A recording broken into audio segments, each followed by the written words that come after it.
anything but COVID. Some challenges for UK surgery beyond the pandemic. Well, here are a few challenges. Some of them relate to safe and cost-effective introduction of new technology into surgery and how to measure and report the outcomes of that surgery. Others relate to the structure and provision of surgery and provision across the whole nation, not just in the centres. What will the word surgery or surgeon mean in the future? What should we be doing? How should we do it? And who should decide? The UK is a country that leads in research, but how best to do that, especially given the fearsome expense and stifling regulation? And then finally, the softer but no less important challenges of workforce, how to build satisfying careers for engaged and motivated individuals. So the new tech. I think essentially this boils down to the safe introduction of the new. Do the public trust us to do it well? Challenge is that everybody wants new things and everybody wants them safely. The new is not always safer or better.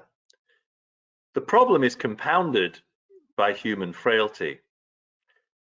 We so want the new to be better, even when it isn't. The examples are everywhere. Take resurfacing of the hip. The physics looked right. The product looked right. The early morbidity was less, but the long-term results were profoundly disappointing. Closer to home for a urologist, mesh.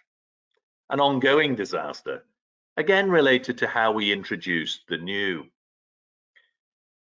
To detect and prevent these types of calamities, all parties are agreed that national registries are needed. But national registries of what? Kept by whom? For how long? And who should pay? These are all unresolved questions. There was no mesh in 17th century England, and there was virtually no surgery. But inevitably one resident of Stratford understood the problem. If to do were as easy as to know what were good to do. It's not a small problem. In my own specialty, urology, and the commonest set of procedures we do, namely surgery for benign prostatic obstruction. 11 different procedures, some new, some old, a veritable tombola of procedures. And which one will the surgeon pull out of the barrel? And how likely is it to be successful? Well, who knows? When we try and measure the differences between procedures, do we even know what we should be measuring? This is such a common problem, measuring what we can, not what we should. Moving on, how should we structure the delivery of surgery in our country? Well, centralization has been a hot potato for what seems like forever. It developed real momentum in 2005 with the IOG in cancer, and it's been very contentious. It continues to be contentious. As recently as November 2019, plans to centralize kidney cancer surgery in Manchester were hitting the national newspaper headlines. And the issue is about more than just small hospitals giving up work to the big. Should some of the big hospitals be giving up things too? Take my area of surgery, complex kidney cancer. This is where the cancer is growing up the IVC into the heart. I would argue that these numbers are dangerously small numbers in too many centres. Note, this isn't 3 cases a year for 5 years.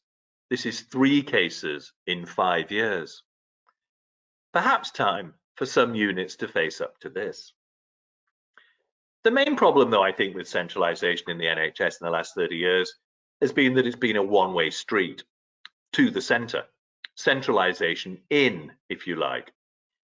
And this has definitely destabilised the peripheral hospitals.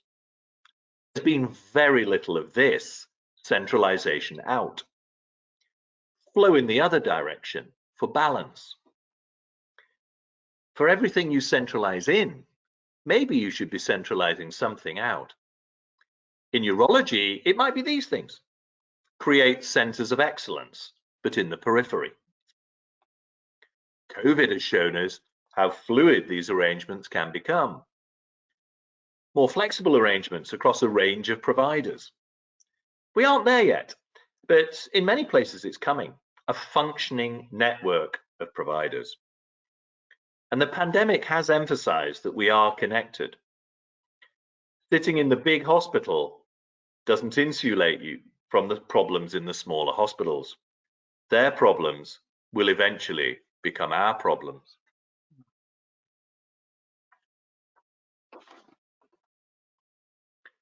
What centralization has done is create a large number of very high volume surgical centers. So patients are having major surgery done by high volume surgeons in high volume centers. And that must be a manifestly good thing and an opportunity. An opportunity may be to expand surgical specialty fellowship training programs in the UK. Here are the centers. Mind-blowing numbers, really, and incredible places to fine-tune your training, whether you're from abroad or the UK. Here are the ones that members of the Glasgow College may be more interested in, but some very solid numbers across Scotland. What should surgeons be doing, and who should decide? Challenges everywhere in this space. Take outpatients, for instance. It's COVID. Is anyone sure anymore what a consultation is? Since time immemorial, it's been a face-to-face meeting across a beach desk, but nowadays it's a far more nuanced interaction. Phone, Zoom, video, face-to-face, MDM, nurse, remote teams, so many more options. But I think what is clear is that we need a totally new infrastructure to deliver the new consultations. Out go the physical needs, the ones in red, and in come the virtual needs, the ones in green. The hospital where I work, Guy's in London, is really struggling with this. Creaking digital infrastructure. And I imagine Guy's is not alone. In truth, one really sometimes feels that this might be a better place to work, the outpatient department of the future. Maybe way ahead on this issue in Scotland, I don't know, but we definitely struggle with this issue in our specialty. We scratch at the surface of patient involvement. So many areas that patients could be more involved in, to good effect, not just for show.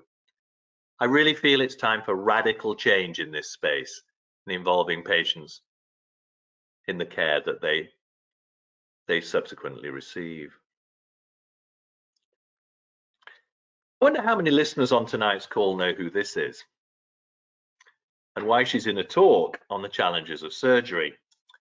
There's a perfect nose, high cheekbones, no surgical challenges there. Well, this is Beyonce, and she belongs in this talk because of this. This is the map of Beyonce's world tour. Beyonce's world. Is our view of surgery too often the same as Beyonce's? Europe, North America, maybe Australia, and that's it? Well, Urolink is the name of the BAUS program in the developing world, and we have 7 centers in sub-Saharan Africa. And we develop local talent, and we train them. What do we want to do in BAUS? Well, our aim is to make international surgical development as valid a career choice as robotics, lasers, or stones. and I know the Glasgow College has similar aims. What about the challenge of research? Well, I love this tweet. It's historical now, of course, but it's a quote from one of the leading uro-oncologists in the world, Anthony Zeitman in Boston. Britain respected for its willingness to do research the right way. But how can we do more of that? Well, in urology, we're going to try. We have a new collaboration between BAUS, the Urology Foundation, and one of Scotland's best clinical research group, the Chart Centre in Aberdeen. We're creating a urology trials office there to support new researchers from new centres, as we aim to deliver an outstanding portfolio of urological trials. And we start this month. Then a final set of challenges, those relating to workforce. Our workforce is changing and needs to change. We want to move on from this rather grey world of surgery to this, a far livelier palette. And in particular, we're asking what we would need to do to make urology the natural home for talented women who want to do surgery. We think it's an interesting question.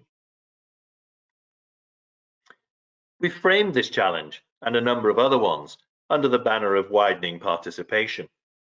And a good start is that Jo Cresswell will be the first female president of BAUS in 2022. So to close, of course, COVID is dominating everyone's thoughts at the moment, and I think it's right that it does. But soon enough, the challenges will cease to be viral, and when that happens, we need to be ready. Thank you. The first one relates to the future of outpatients that you mentioned, the virtual needs. Are they specialty dependent, do you think? You know, we're a mixture of surgeons here. Would they change significantly from, say, subspecialty to subspecialty? The virtual needs. Yes. I don't think so. I mean, I think one's going to have to work out a way of sharing imaging, aren't we? And then there's probably some sharing some physiological information, blood results. I think actually the specialty is pretty similar actually. No one's. There are some specialties where the examination of a patient is obviously more important than others, and the actual physical touching and interaction of a patient is more important than others. But I think we're all quite surprised actually by how much we can do. I just wonder whether dermatology may change the most. You know, once you can take a beautiful picture of a skin lesion, the whole specialty changes. Yeah, it's a very good point. I mean, we're struggling with our infrastructure. You know, one of the things that you may have noticed is that patients are now becoming quite affirmative about the time that has potentially been given to them for somebody to call them, and then you don't call at that time because the previous patient overran. Now, what used to happen in the past was that they were sitting in a waiting area, and they knew that somebody was in the room, which that somebody had to leave before they went in. And you know, it's just thrown up a different set of challenges because everybody's at home and they kind of expect to be rung, you know, and I get where they're coming from, but it's one of the other things that my juniors have flagged up. So any comments on that? Yeah, well, I think it's part of customer service, isn't it, that you do things on time. I mean, when I sit on Epsom station in the morning and the 7:04 is late, I start tapping my feet. And you know, it's interesting how one expects certain things to be on time, and in one's own professional practice, one may be rather casual about that. I think it's an element of customer service, and I think we need to get a bit more serious about it. I think, you know, one often goes to private practice, don't you? Do people in private practice keep people waiting for an hour for consultations? No, they don't, because they know they won't have a private practice in a year's time. So I think we do need to get a stronger customer service element in the way we work. and it may be that the changes will force that. I completely agree that sometimes conversations take longer. That, you know, that happens, but it's not an excuse that for just rank poor scheduling. A very good point, Tim. Secondly, centralizing out. What about the funding out? Yeah, I mean, the money is often what causes the problems, isn't it? I mean, someone needs to work out a way, but the networks may make that easier. If it's about the funding of the network, and you decide within the network where the money goes. I mean, obviously, one of the problems isn't it? I think you'll recognise this, Abe, is that often departments make money from the small, relatively inconsequential procedures and lose money on the big procedures. I think there needs to be a much more accurate costing of how much each, if you're going to have a financial model where money moves around like this, then you do need to have a much more accurate financial model around what each procedure actually costs. But I do think there should be some centralization out. I mean, I think there's been some very good examples of it. I mean, the orthopedic centre in southwest London at Epsom is now, I think, the second highest volume orthopedic joint replacement centre in the world. And, you know, Epsom is a small district hospital, as you know. So I think you can do some amazing things by centralizing out and completely energize a whole environment. You could do it with benign prostate surgery.